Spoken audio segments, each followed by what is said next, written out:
Hey, welcome into the Ducks post-game show. I'm your host, Todd Fox, along with our other host of the show, Catella Chronicles Own. Dominic Lorenz, how we doing, everybody? It feels like we did this about 24 hours ago. Just about, but we had a more pleasant finale to that game as the Ducks win that game yesterday against the Boston Bruins, but not so much tonight. Although it was a good effort against the physical Ottawa Senators team, the Ducks fall 3-2, scoring, letting Ottawa score late, and the Ducks were not able to respond. Although we'll get into that last rush, which was Yep. pretty intense. The Ducks almost, and they did give it their best shot, but just fell short, losing 3-2. Opening thoughts on this one, Dominique?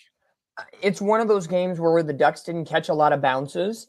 And I think at the other side of the token, at the very end, we'll dive deeper into that final 30 seconds of the game. The Ducks just had an equipment malfunction.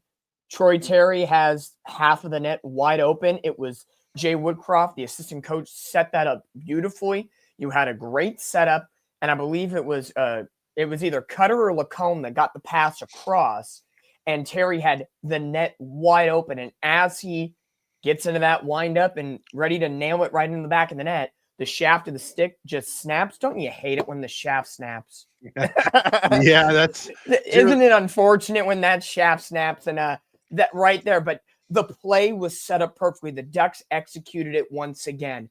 But as we've talked about before, some nights you're going to get the bounces and some nights you don't. Tonight was one of the don'ts. And hey, the Ducks, what hurts more than just the stick breaking, the Ducks outplayed Ottawa in that third period and unfortunately don't get to reap any benefits. Yeah, I was talking to a friend. It's like, bro, they are bullying the Ottawa Senators. Every time the Senators tried to get it out, even the few shots that they had in that third period were very, very mundane, not really too much, except for one rush that they had on Mrazek. They really didn't have a real good rush on him in that third period. They had a hard time clearing their own zone. The Ducks were pressuring big time in this game. I thought that they kept it on him all night. And, like you said, sometimes the results aren't there, even though you played really tough. I think this is one of those games, man, where in the box score they did everything right, but they just could not, like you said, get the breaks when they needed them. And again, you saw on Monday the Ducks stole a game from Utah that they probably shouldn't have won, scoring with 4.1 seconds left. And tonight is kind of reminiscent of that game, just going not the Ducks' way overall. So maybe you steal one Monday and this is karma biting you right back once again. But I think overall the Ducks did a really good job. And I think one thing that I'll look at tonight, it wasn't a very undisciplined game for the Ducks tonight, but I think this comment on the board right here is exactly maybe why the Ducks are struggling late in the game. They're getting outworked on the faceoffs. Again, tonight, Ottawa outworks the Ducks 55.7% on faceoffs to 44.3%. And that's been a little bit of a trend. It's not been so bad where it's like 70-30 or 80-20. They're getting outworked by about 10 to 15% every night. So out of 61 faceoffs, the Ducks won only 27. The Ducks need to find a way to be better because there was late in that final minute where the Ducks lost two key faceoffs. Luckily, one of them went for an icing that brought it back into their offensive zone. But it could have been much worse, and two of those opportunities late in the third period could not have happened. And again, it's piece by piece, and it leads to that Troy Terry broken stick. But overall, I think if there's one thing to learn from tonight, is be better on faceoffs. And I did see what I thought I would last night. You saw late in the third period, the shifts got very much shorter on the back end of a back-to-back. It doesn't matter if it's a home and home or a road and road or home and road split. That third period is always tough on a back-to-back. But the Ducks still outplayed Ottawa in that third period well enough to win the game, if not tie it late. So there was a lot to like in this game, but it's one of those games that slips through your fingertips where you at least wish you would have got that pity point. Dude, I was just gonna say that, man. Tonight would have been a lot easier to stomach had we got that pity point, the Terry late goal. I would have been, gloating a little bit because that's my boy. Like your boy is Leo, Uncle Leo. I love me some Terry. So if Terry could have got that gold, I would have been pretty happy, even even with a loss in OT. But again, valiant effort. I agree with everything you said right there. You just got to turn the page, man. Use this one as a learning experience moving forward. But I would have loved to have gone with a sweep against these two teams before you face the Golden Knights, which Golden Knights won again tonight, beating Edmonton 4-1. So the Ducks only have a 1-point lead on the Pacific Division. So with that being said, before we get into the scoring, well, actually, you know what? Let's do that. Let's give the score, how the scoring went, if you could, Dom, and then get into the 3 stars. Absolutely. So Ottawa led things off. Cousins gets his 4th goal of the season to make it 1-0 Ottawa. And this was just a little bit of a slap shot, a bullet that, and we'll talk about this more once we get through a lot of things. Peter Mrazek had another great game, but when you're getting a snipe coming right at you with 2 bodies in front of you, this was easily, I don't know if maybe I missed it. An average shot in the NHL on a slap shot, you're looking at upper 80s, low 90s. This one had to be coming upper 90s, low hundreds. This was a bullet past Mrazek, 1-0 Ottawa. The Ducks find a way once again and bounce back. Back-to-back goals in the second period.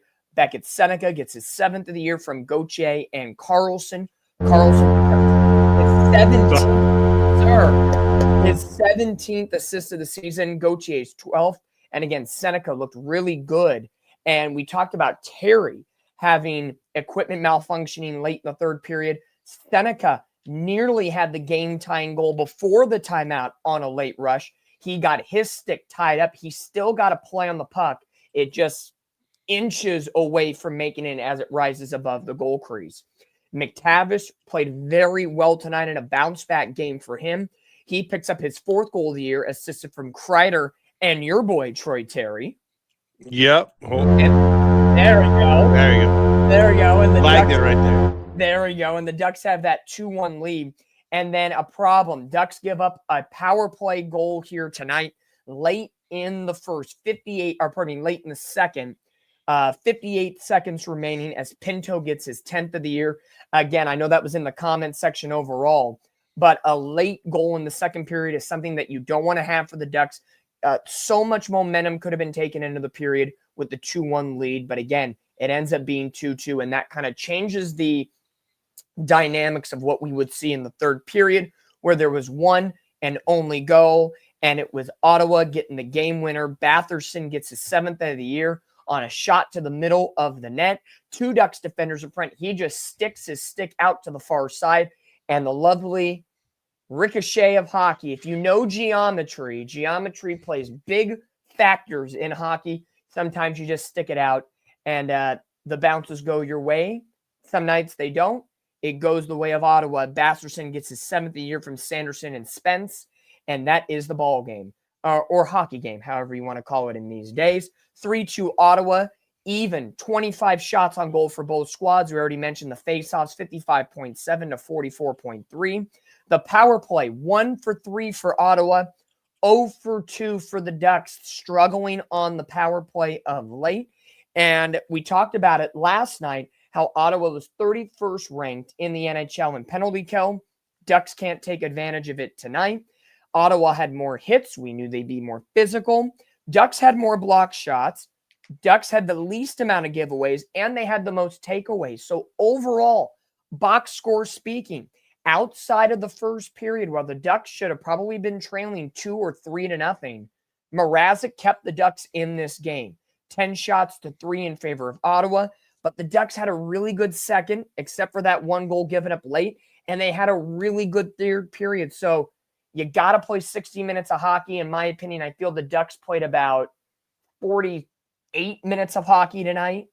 So needing to clean that up, even though the shots on goal and the statistics are pretty even. Mrazek had a good game. Unfortunately, the Ducks can't get the job done, even for a pity point, losing 3-2. Yeah, tough loss here tonight, but it's one of those where you got to take a day off, have a little morning skate, and get ready for the next one, man. So that'll take us to our 3 stars of the game. Dom, who are your 3 stars?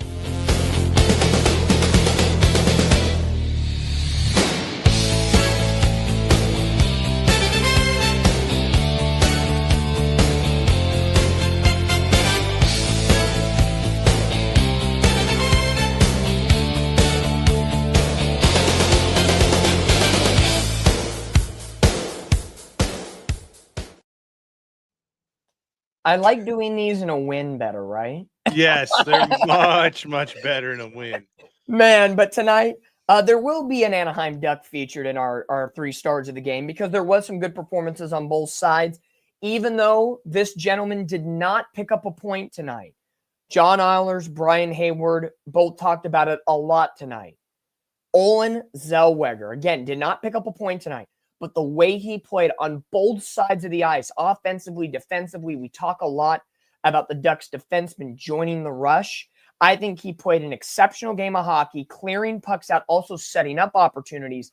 And about I think it was about 5:15 left in the third period when there was a break for Ottawa. He laid his body out in front of Mrazek, and the Ducks ended up making a really nice defensive play. So I'm going to give Olen Zellweger the 3rd star of the game with his play both offensively and defensively tonight. And shockingly enough, looking at the box score for the Ducks, Olen Zellweger is your top shots on goal man of the night. He had 5 shots on goal from a defenseman. So good work tonight from Zellweger. And unfortunately, the top 2 stars are going to have to go to the Ottawa Senators. The game-tying goal at the end of the second period that changed the momentum a little bit, Shane Pinto. And then the number 1 star of the game is the game-winning goal on a lucky tip. And again, sometimes you get the breaks, sometimes you don't. It's Drake Batherson, his goal, with just under, I believe it was 2 minutes or so left in the hockey game. Yeah, about 2 minutes left, and that was it tonight. Ducks lose 3-2. So Zellweger in the 3, Pinto in the 2, and Batherson in the 1. Zellweger had a point blank shot too when the game was still tied at 2. I think with about 4 minutes left, where it could have gave the Ducks the lead right there. He had a nice rush.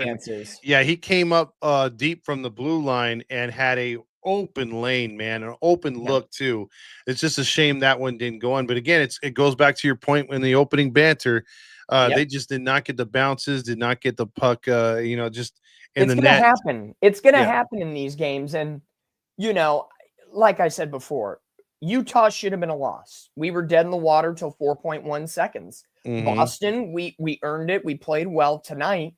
Played well, just didn't have the bounces. So it sucks that the winning streak at home goes to the wayside, and it's a tough overall night. Again, I'm not going to seem too down and dreary about it because the Ducks still played well. You're still looking for that perfect 60 minutes of hockey, and I think we're still way early in the season for that to happen. And yes, it's always rougher on a night when divisional rivals like Vegas and I think the Kraken and I think a couple other teams are all in action. A lot of them have won, so the lead in the Pacific gets a little bit closer, and you now know what's on the horizon of an off day tomorrow, and then Vegas on Saturday at home. Whoops, as I lose the mic here. There's a lot. There was a lot riding on this game. You wanted to have 3 wins and be ready to go. But again, I always say sometimes a loss sets you up for good things moving forward. Absolutely. Now we have to get to the hoser of the game.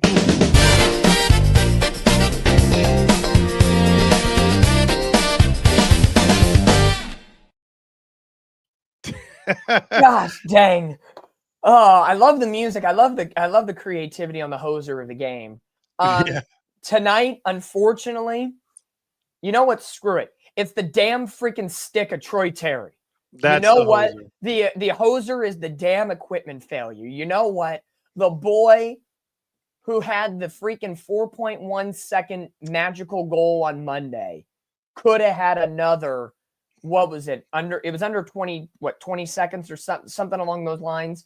Had the opportunity to be a potential hero once again, and the stick fails him anytime. So basically the hoser of the night goes to the freaking shaft of Troy Terry's stick, collapsing at the moment of truth on a beautiful pass with 90% of the net open, getting the Ottawa goalie out of position. A wonderful drawn-up play, crashing the net, and basically going coast to coast from one side of the net to the other on some beautiful passing.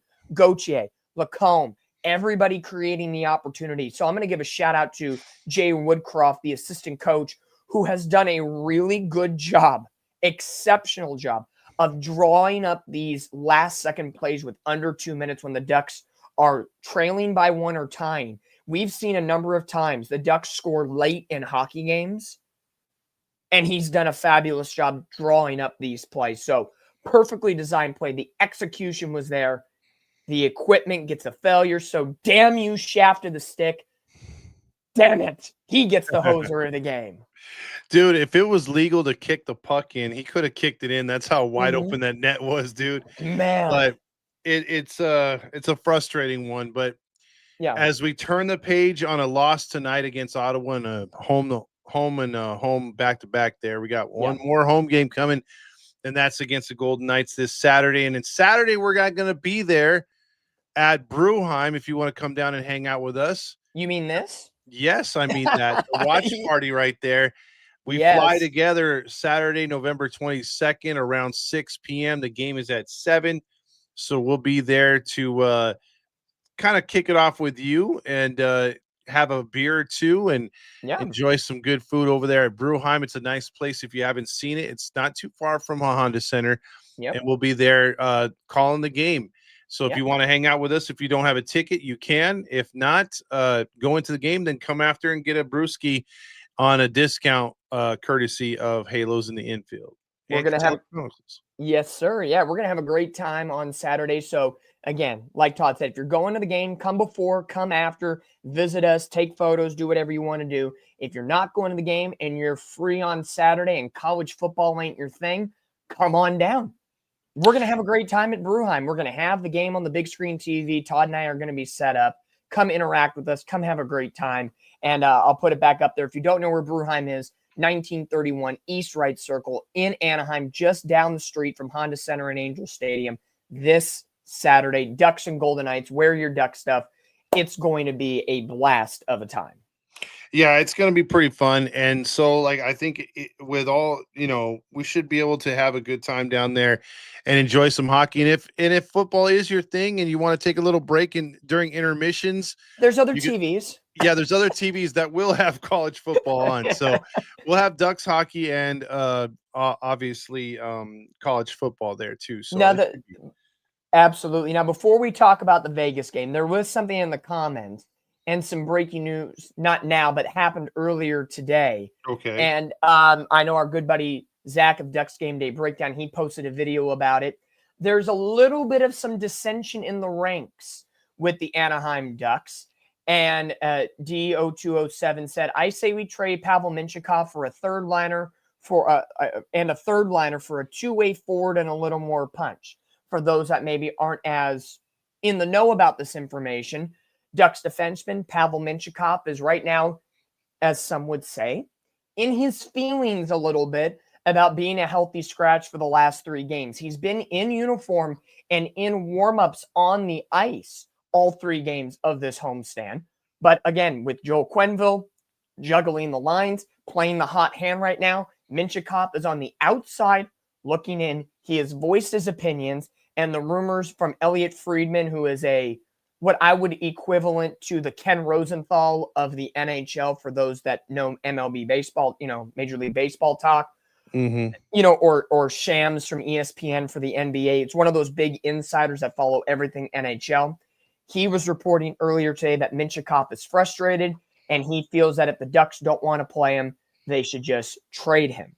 Early on in the year, for any of this dissension in the ranks for happening, Todd, what's your take on it? Because I know that hasn't really been an issue with the Ducks in years past about trade me, you're not playing me, or like even when we talk Angel stuff, there really hasn't been any dissension in the ranks in terms of that. So early in the season, the Ducks are playing well.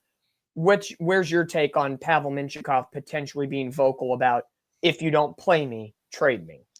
I think this happens in a lot of sports, but more in hockey than most, because in hockey it's a pride thing. If you make the NHL club, you don't want to be the last guy on the roster, let alone be a guy who's only practice squad material or a healthy scratch.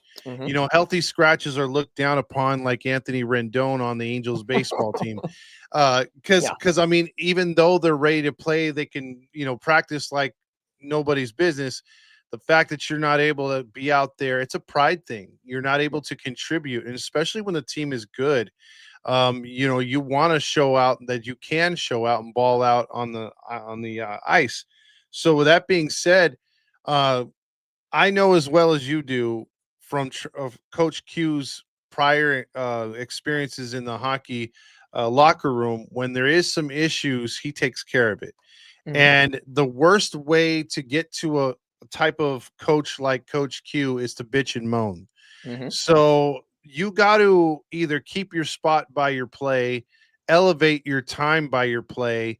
Because going to him and saying, "Hey, can I talk to you behind closed doors?" or complaining to the media or to other players to where it gets around and becomes dissension in the locker room is not the way you go about it on Coach Q. Maybe on some other Yeah, hockey teams, maybe on some previous Ducks teams, you could do that, but yeah. this is a new regime, Dom, and I don't think this is going to be tolerated. No, and I think it's a little bit of frustration from Minchikov, and I think the person in question out of all of this is the great play of Ian Moore over the last couple of weeks. When Yeah. he got called up, when Radko Gudas went down, you knew Gudas was going to have his spot back no matter what. And food for thought, FYI fans, Radko Gudas has looked very well since coming off of the IR. He had plenty of speed tonight, complete enforcer on defense, joining the rush on offense. So I like where Gudas is coming off that injury. In terms of Minchikov, again, I think he's young, he's frustrated, and he's seen another younger guy who was probably supposed to be with the AHL affiliate, the San Diego Gulls this year, Hmm. take a spot. And it's true. You're in your feels a little bit. And I like the talent and I like what Minchikov brings to the table. And I want him, instead of potentially running his mouth again, Elliot Friedman is a very good direct source in the NHL. So he says there's vocal. I'm not hearing it as much from the Ducks internal media. So I don't know if it's like, yeah, man, trade me, like if it's passive or if it's a meaningful, if you're not going to play me, trade me type mentality. So it's hard because, again, when you have a limited roster, and right now, if you look at the defenseman for the Ducks, you're not going to bench Lacombe. He's got a contract. Gudas, you're not going to do that. You're not doing that with Owen Zellweger. You're not doing it with Trouba. You keep going down the list. Hellison's been playing good. You're really in a situation where there's really one spot and one too many players. So someone is going to get hurt in this process emotionally. And with Ian Moore getting that goal a couple of nights ago, and he's looked, the goal last night against Boston, and setting up some goals in the past. I think Pat Verbeek and Coach Q you're just rolling with the hot hand right now. That's all that can be said. So when Pavel does get back into the lineup at some point, because I know the rumor is, they might send him down to the AHL so he gets reps with the first team unit. Maybe, but you have a game Saturday against Vegas. You're going to have 3 days off. I just don't know if the Ducks maybe do send him down there for the 3 days off. I'd have to look at the Gulls schedule. Something's going to have to happen. But no matter what, when Pavel gets the opportunity to come back on the big line for the Anaheim Ducks, he has to ball out and put basically money where his mouth is, or else he will be definitely going back to San Diego. Yeah, and that's a demotion I don't think anyone wants at this Yeah. point. But again, this just goes to show you too, you got talent up here where every spot is going to be valued. Yep. And it's not like before where you're okay with a couple gold guys up here, Yeah. or you're just trying to get bodies. You Yep. got guys that want to compete, guys that want to play, guys that can compete. But the problem is the next man up mentality, or if the coach says, "Hey man, I'm not feeling you. I think more. I'm gonna ride the hot hand more," and that's where I think he could turn himself to Coach Q by just being humbling himself and saying, "Look, I know I'm better. Yeah. Let me show him in pre skates. Let me do Yep. this." If he's able to show him by his actions, not his words, Yep. that would have worked better. But or make the best of the ice time you do get. So if Yep. you do have to wait 3 weeks and you come back and you only get a game in a back-to-back or something like that on You better be clean as hell. exactly, you better be way good in the plus minus, right? So that's what I'm Yeah. saying. Like you just this kind of mentality, yes, where it could be warranted in other franchises and other previous Ducks teams. It's just not the way to go about it with Coach Q. You got to know your Yeah. surroundings, you got to know your situation, and that's the unfortunate situation. We might lose them. who knows? It could just be some inner fighting that'll get solved, and he'll come to his senses, Yeah. and this will all work itself out. But for right now, a little bit of controversy isn't too bad. A little bit of issues isn't too bad. Yeah. It could galvanize the team. Who knows? You got to keep the fire under you in some regard. I would just say if the Ducks, I think if there was a demotion, I think Pavel would get very vocal, especially Yeah. being with the team all year last year and never really seeing a touch of the AHL and stuff like that. If he was to put on the trade block, what could the Ducks? I don't even know what a potential trade like that would look like because he's young, he's controllable. I could see him, and a lot of Ducks fans would know this. When the Ducks lost Shea Theodore, when Las Vegas was the expansion team and everybody had to basically sacrifice a player to basically give to Vegas, which I think is bullshit to begin with, Oh that yeah. like that is just complete and utter BS. Like that's how you create an expansion team. I think it's stupid. My opinion is an expansion team should have extra salary cap for the first few years before that, but that's a whole nother story for another day. But I would feel losing Minchikov would feel like that in a couple years when he gets stronger and gets older and gets more experience. Minchikov is going to be a very good defender. So I don't want to lose him. Hopefully, it's just a little bump in the road and nothing too crazy to worry about. Yeah, Yeah. absolutely. So, with that being said, we went through the hoser, gave you the 3 stars. We talked about a tough loss here with Ottawa on a back-to-back home series here. But again, this Saturday at Bruheim, we'll be there broadcasting live as the Ducks take on a division rival, the Las Vegas Golden Knights, who got spoon-fed a great team. And we want to take them down a peg and hopefully go up 2-0. Obviously, we won in Vegas, but this is going to be a tough matchup here at home. They are one of the cream of the crop of hockey, and a team that we traditionally have struggled with since they came into the league, Dom. So this is keys to the game, I guess, as we look ahead to Saturday. I would say the keys to the game would be rewatch the tape when you played Vegas. Get inspired. Get light that fire under you again. When the Ducks played Vegas, they played up to the Coach Q and the Stanley Cup standard. Yeah, there were a couple ebbs and flows in the game. Again, the Ducks to me have not played a perfect 60-minute game yet this season. Some of the closest games were early on, like the Florida game at home or the Dallas game in that third period. There have been games where the Ducks have played legitimately. They need one of those games. You're 2-1 on the 6-game homestand so far. After Saturday, you get a 3-day break. So hopefully you can go into that mini vacation, riding a high. And I think you did a really good job of limiting the top 2 players in Mitch Marner and Jack Eichel the first time around in Vegas. You're going to have to do that again. Okay, what more can you do? If you're going to get beat by somebody else. Don't get beat by the big dogs. Study the tape, figure it out. And Vegas is going to do the same thing to the Anaheim Ducks. I guarantee you, over the last, I'd say 5 or 6 games, they're going to put a clamp on Leo Carlsson. Even though Carlson's been getting an assist here and there, he is clogging up so much of the opposing team's defense by getting double teamed and triple teamed. It's opening up other players. So the Ducks need to realize that, use Carlsson as a decoy, and start opening up some other parts of the ice and exposing the Vegas Golden Knights defense. You know you're going to get Dostal in the net with Mrazek playing tonight.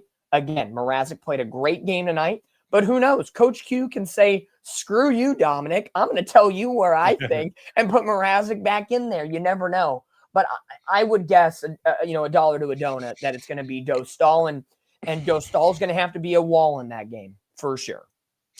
Yeah, I like that tit for tat right there. They got to play him. They got to put bodies on the Golden Knights. Like you said, copy, paste, or wash, rinse, or repeat. Whatever you got to do, follow it up like whatever the game plan was. And I like the point about Leo. You have seen him get double teamed a lot lately. And they're trying to put bodies on him to keep him out of in front of the goalie too.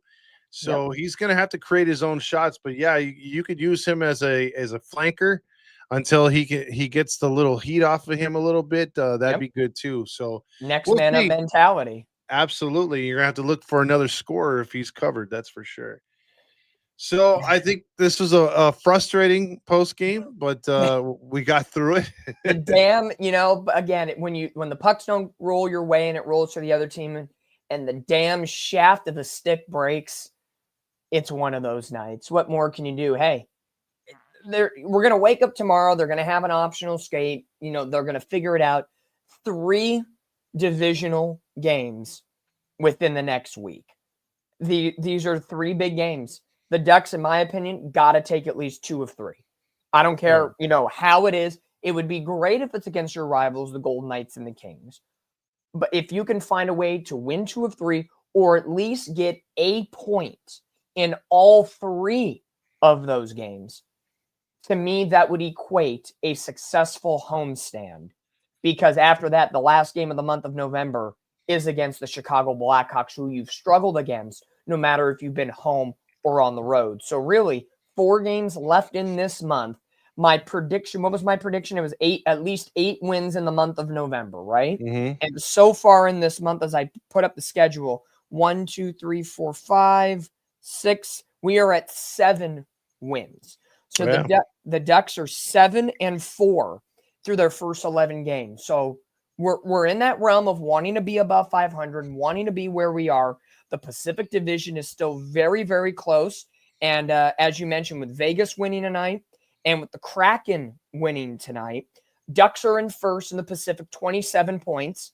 Oh, look, Vegas, 1 point below us at 26. Yeah. Kraken at 25, Kings at 25, and the Sharks in 5th at 23 points. And again, just a couple nights ago, the Sharks were in 7th, now back up to 5th. So everybody from top to bottom was within reason in this Pacific Division. So it's great hockey. It's a battle no matter what night. And the Ducks, as we've talked about at all points this season, there are no breaks in the schedule. It is all gas, no breaks. Saturday is going to be here before you know it. And this is going to be fun. Oh, yeah. This is going to be fun. Come on out, guys. Todd and I, we're going to be there. We'll be there probably getting there around 6 o'clock to set up and get ready to go. 7 o'clock puck drop. If you're going to the game at Honda Center, come by before to hang out with us. Come by after the game. Bruheim's open till like midnight or 1 a.m., whatever their business is. And we're going to be calling the game from there. If you're at home, come on down. No rain in the forecast this weekend, thank God. So Saturday, November 22nd, the live watch party. Todd and I will be there. Ducks versus the Golden Knights. We will be at Bruheim, just down the street in Anaheim. Absolutely. So look forward to seeing you there. Dom, it's been a pleasure tonight. Absolutely. We'll see you live and in person this Saturday. Let's do it. Go Ducks, fly together, and damn shaft of the stick. Not everybody.